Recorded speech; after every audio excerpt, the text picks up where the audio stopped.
suppose indeed we want to go through the Orion Nebula and go to the throne of God.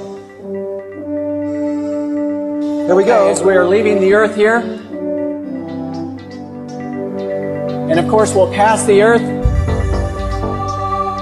We see the sun there to our right, now approaching the sun, and you can see the Orion Nebula there past the sun. As we pass the sun, we're probably going over 100 times the speed of light. And approaching Orion, the individual stars will be passing at different times because they're at different distances from the earth. But it's actually in the sword of Orion. The middle star of the sword of Orion is the Orion Nebula. We're approaching it here. Coming closer, coming closer. The Orion Nebula is 1,500 light years from the earth. That cavern is actually 100 light years wide.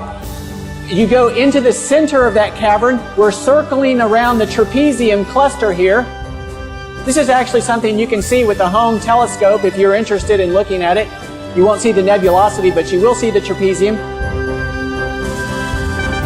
Going through the trapezium, continuing past the trapezium, as we come to heaven, to the city of New Jerusalem with the foundations of precious stones, the gates of pearl.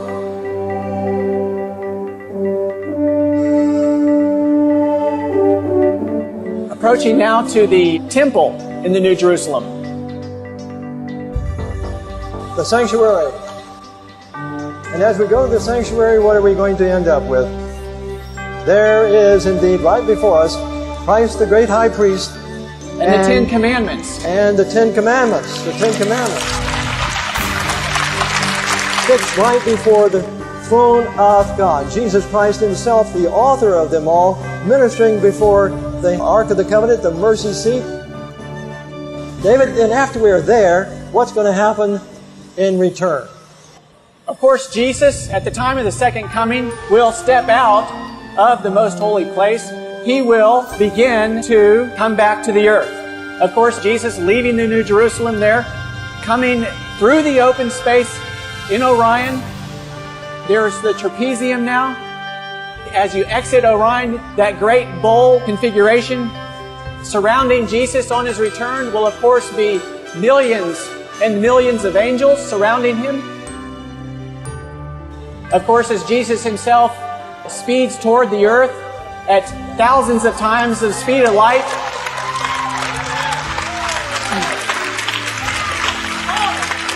he will have to slow down as he approaches the earth.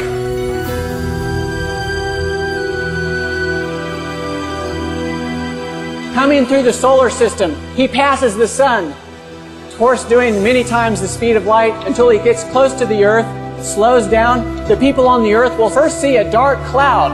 And as that dark cloud gets a little closer, a little brighter, and it finally lights up the sky. And as it lights up the sky, those people who are alive and waiting for Jesus will welcome him. Will say, "Lo, here is our God. We have waited for him."